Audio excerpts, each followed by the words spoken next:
Thank you very much. Thank you. Thank you. Thank you very much. Thank you, Dr. Agee. I'm very appreciative. Thank you all. Thank you for a standing ovation. I want you to know that Winston Churchill, who had no small part in some of your lives a very long time ago, once said that the only reason that people give a standing ovation is that they desperately need an excuse to shift their underwear. So I have learned to take it with a real grain of salt. I've been in public life for more than 3-4 decades now, and as Joe Biden knows, following anybody is always hard. Following Joe Biden is particularly hard. I'm blessed to have a terrific friend as well as a great colleague. I am not going to quote an Irish poet, and I do not have a Kerry in India that I know of. But I hope you will all nevertheless embrace the passion that I have always shared for the relationship between the United States and India. And in fact, my connection goes back, way back in time when I was a young senator, and I brought the first trade delegation of Americans to India right at the time that later to be Prime Minister Singh was serving as Finance Minister, and the reforms were just setting in. So I share the Vice President's deep commitment to India, and I was pleased to work with him when he was chairman of the committee to help pass the nuclear agreement. It's a pleasure for me to be joined here this evening by my colleague Penny Pritzker, and also by my friend, Minister Sushma Swaraj. Sushma says that she and I represent the long and the short of diplomacy. And you'll understand that if you don't know her well later. And also pleased to welcome Minister Nirmala Sitharaman. Thank you for being here with us. And we have many other distinguished guests here. I just want to single out Nisha Biswal, our very capable, outstanding Assistant Secretary of State for South and Central Asian Affairs. And I want to recognize our terrific ambassador, who I worked with many years up on the Hill, Rich Verma, and also the ambassador from India to the United States, Arun Singh. We are really delighted to have you here. Thank you for coming. It's a 40th anniversary, and increasingly, as the years go by, 40 seems pretty damn young to me. But it's a great pleasure to recognize the extraordinary work of the U.S.-India Business Council and all of you here, and to many of our very, very capable, beyond capable, globally recognized, extraordinary CEOs who are here of major companies, and so many of you who are forging this relationship. We thank you. I have learned long ago that when you are a speaker, and there are several other speakers to come, and there are, because each of my colleagues is going to have a chance to quickly say hello to you, and we are all that stands between you and a meal, I'm not going to give you a long policy speech. The Vice President talked about our policy eloquently, and as he noted, I'll just say to you quickly that the excitement that was reflected last January on Republic Day, when President Obama became the first American to be welcomed as the chief guest, was really extraordinary. And there were times when such an honor for a U.S. official would have been simply unfathomable. But we have entered a new era, as the Vice President said,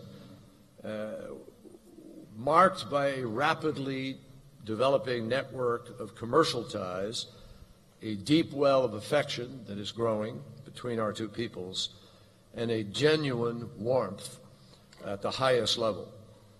I was at the dinner in the White House the Vice President referred to with Prime Minister Modi, and it was really interesting to watch these two men connect as they talked in quite technical terms and in quite in-depth, detailed terms about the profound technology and transformational opportunities that lie before us.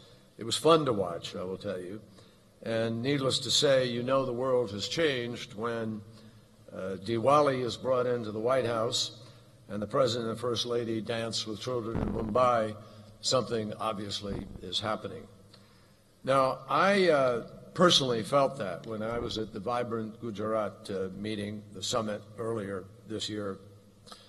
And while there's always room for improvement, it's very, very clear that the climate for bilateral investment and trade has never been better.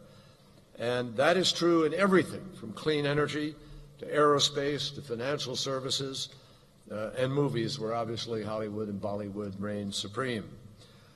It's a great time for innovators, and you heard the Vice President talk about the stunning statistics regarding Indian contribution to American innovation, let alone Indian innovation, and to what is happening today.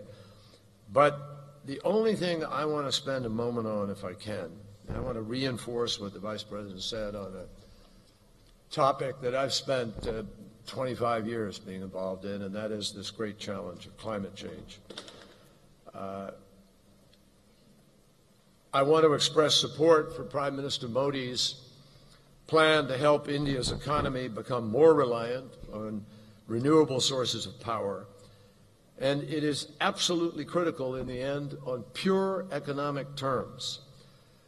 But it's also smart politically because a recent survey reported that 73% of Indians view climate change as the most pressing global concern.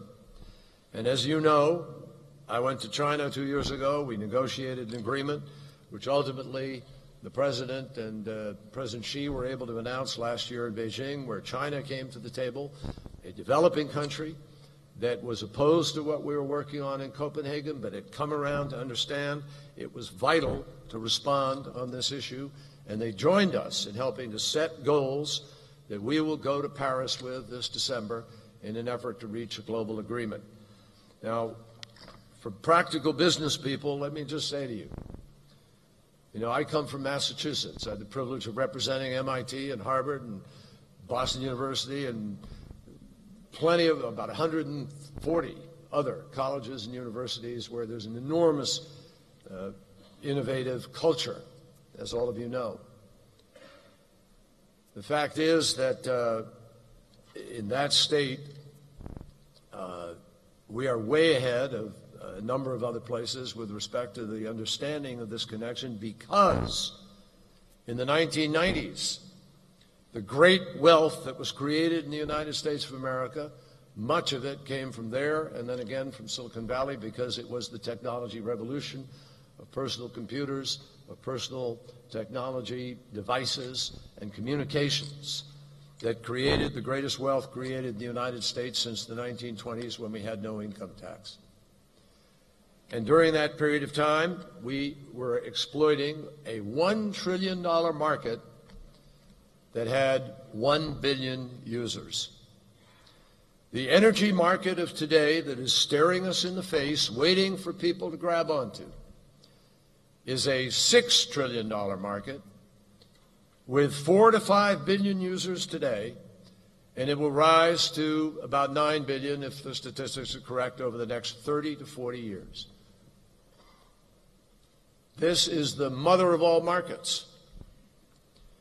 And it is the most extraordinary opportunity to do something that people in public life rarely get the opportunity to do. And that is to get it's one thing when you make a public policy decision. Jane Harman is here, she'll tell you. If you can get one really good plus up out of that decision, you can go sell it to your constituents. This is something where, for the decision to move towards clean energy, you get numerous plus ups. You live up to your obligation to future generations to do what we need to do with respect to the environment. We live up to our responsibilities with respect to children who are hospitalized. Greatest cause of hospitalization of children in the United States of America in the summer is environmentally induced asthma. It comes from the quality of air. We clean up the air. People are healthier, less cancer, less particulates in the air. But you also get the benefit of something called jobs.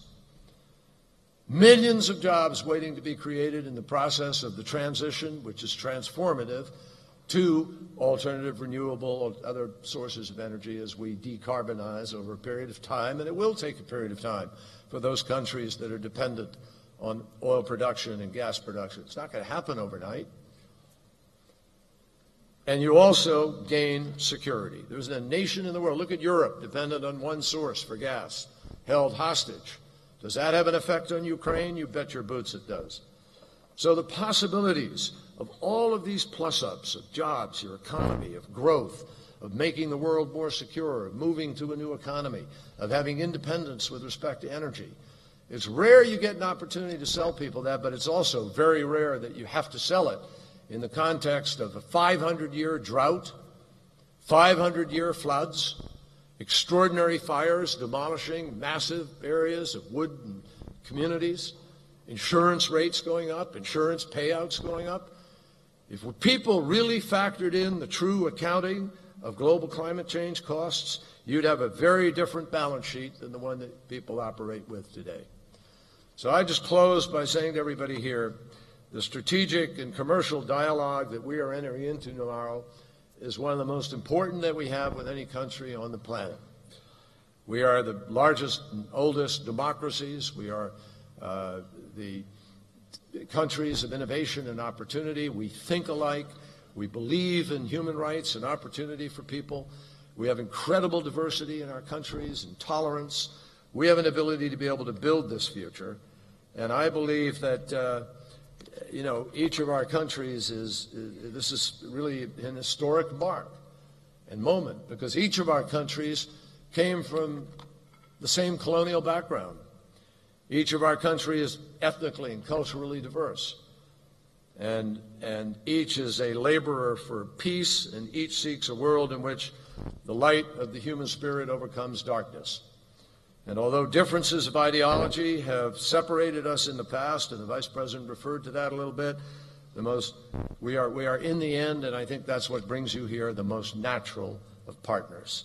So I hope that we will make the most of the opportunity that is staring us in the face, and I hope that India will be the partner with the United States that helps to get the job done for hundreds of millions, billions of people around this planet who are waiting for people to lead in the right direction and to make government live up to its fundamental responsibilities. Thank you all very, very much.